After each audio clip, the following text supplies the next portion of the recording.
Let's roll, baby. It is 1:07 here on this early Friday morning. It is a 5-hour marathon edition of JJ After Dark. That's right. John Jastrzemski keeping you company in for the Moose right here on the Fan. 877-337-6666. Two-way number to get in touch with the busy show. You have the Jedi Master, Russell Mathis, across the way on the other side of the glass, the Maestro, Harris Allen.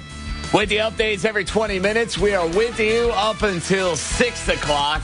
Then the Moose and Chris Sims will be in for Boomer and Carton. That's coming your way at 6. The Fan right here in New York City. So much to discuss. So much to get into.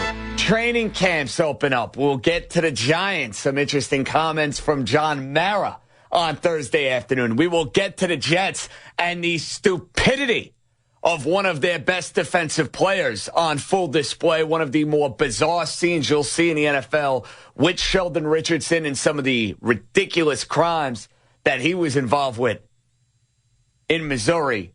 We will get to the Yankees. Trade deadline coming up. Pineda on the shelf. Yankees lose a tough one to the Texas Rangers, squandering 3 different leads. Another lousy start from CC Sabathia, but that all gets put to the back burner for a split second, for a couple of minutes here. You want to know why? I'll tell you why. The New York Mets have had one of the most bizarre 24-hour stretches you could possibly have as an organization. I can't think of a worse 24-hour stretch for a New York Mets fan in quite some time. And here's my logic. The Mets over the last couple of years have been relevant. The wins, the losses, they have meant nothing this time of the year. You got to go all the way back to 2008, the last time a season in late July had this sort of significance. So on Wednesday, I'm at an event.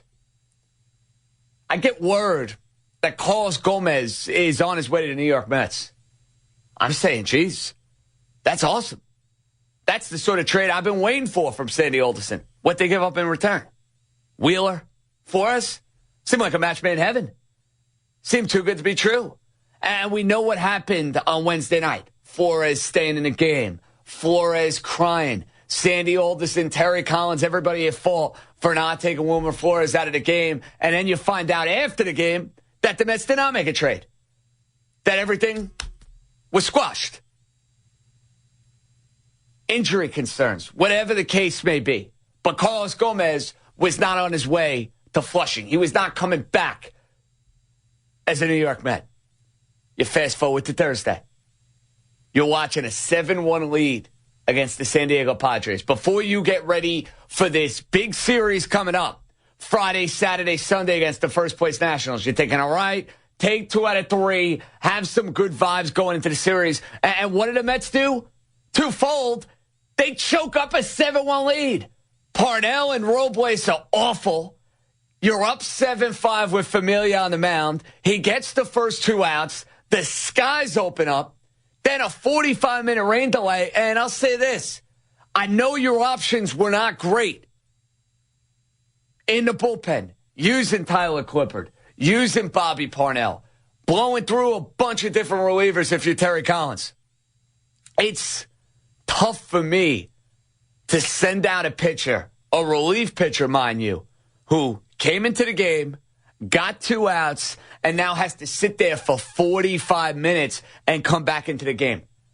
To me, if I'm running a team, I'm going with one of my other relievers who didn't come in, and I'm saying, look, get me 1 out. That's all I need here against the lowly San Diego team. Just get me 1 out.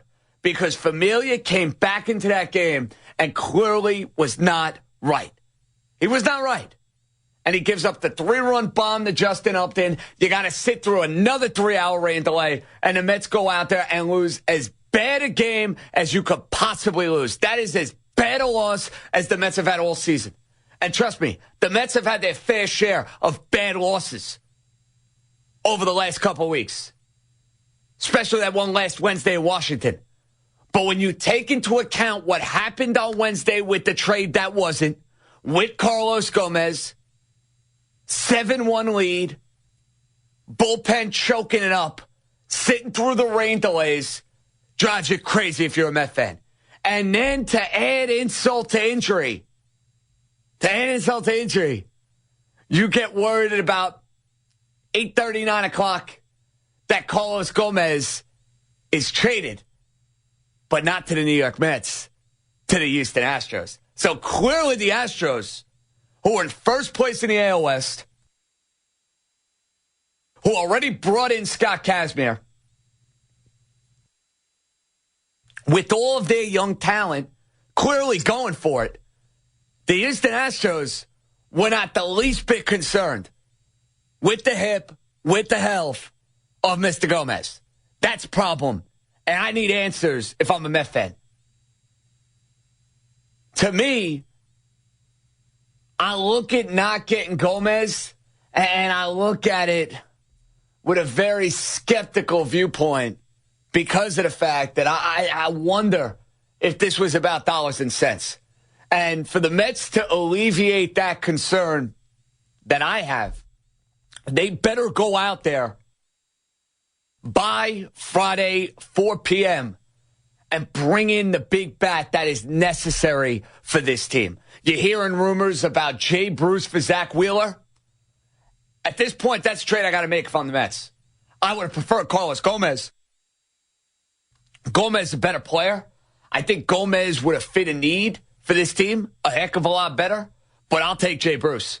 And at least if they go out and bring in Jay Bruce, the Met fan is telling you, or the ownership and everybody involved is telling the Met fan, we're willing to up the ante, we're willing to spend, and this Gomez incident here, or the trade that wasn't, was due to the fact that we didn't believe in his hip, and not the fact that they didn't want to pay Carlos Gomez. Every Met fan who has been down in the dumps, who has been kicked to the curb over the last couple of years, I'm sure has brought that concern to the forefront. I've talked to multiple Met fans, good buddies of mine, over the last 24 hours, who are disgusted that Carlos Gomez is not going to be here, playing this weekend out at Citi Field. And every single one of those Met fans I talked to brought up that exact concern. Is this about dollars and cents? The hip, a bunch of BS. And clearly Carlos Gomez is not having the season he had a season ago with Milwaukee when he was an all-star, when he was the toast of baseball. But this guy could play for my team any day of the week. And the Houston Astros clearly had no reservations about bringing him in because they're trying to make a push. And you see teams in baseball.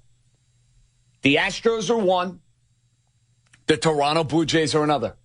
They are going for it. Full tilt, full throttle. The Astros have stunk for the last couple of years. What do? Young prospects coming up, young talent throughout the big league roster.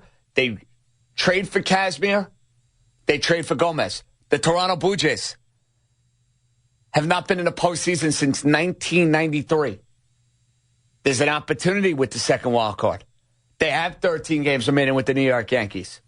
Toronto trades for Troy Tulowitzki, takes everybody by surprise, and then brings in David Price to bolster a rotation that needs all the help it can get.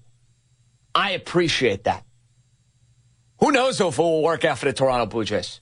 Who knows if it will work out for the Houston Astros? But I'll give these teams credit. They're going for it. They realize they've stunk for the last couple of years. They realize there's an opportunity. They want to strike while the iron is hot. The Mets have an opportunity. With this starting pitching, like we've said over and over and over again, there's an opportunity to make noise. And we know how scary the Mets would be if they found their way into the tournament. They need a bat. Uribe and Kelly Johnson is nice. But Gomez was the sort of impact bat we've been crying for months. He slips through their fingertips. Trade deadline, Friday, 4 p.m.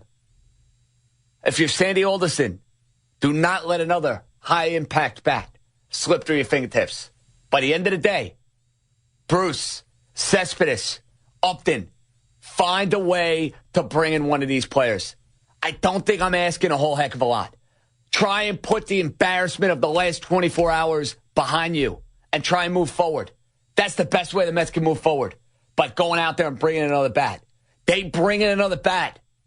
You're starting to put the events of Wednesday and Flores crying and this terrible loss to the Padres on Thursday in the rearview mirror. The Mets need to do that. They need to. Because if Carlos Gomez is tearing the cover off the ball for the Houston Astros, and the Houston Astros win the American League West, and the Mets are inactive come trade deadline, they're going to look like absolute buffoons yet again. Now, if Gomez stinks, and he's not much of a factor, then Sandy Alderson and everybody involved with the Mets will have the ultimate vindication. Only time will tell over the next 2 months. I just hope for all the Met fans out there, it's not a coulda, shoulda, woulda. Trade deadline, Friday at 4. It's going to be very interesting to watch. 877-337-6666. A terrible 24 hours if you're a fan of the Mets. Yankees get a ton of bad news here. We will get to that. We'll have Eric Boland live from Arlington joining us later on this hour. Get it rolling with your Met calls right after. Musician.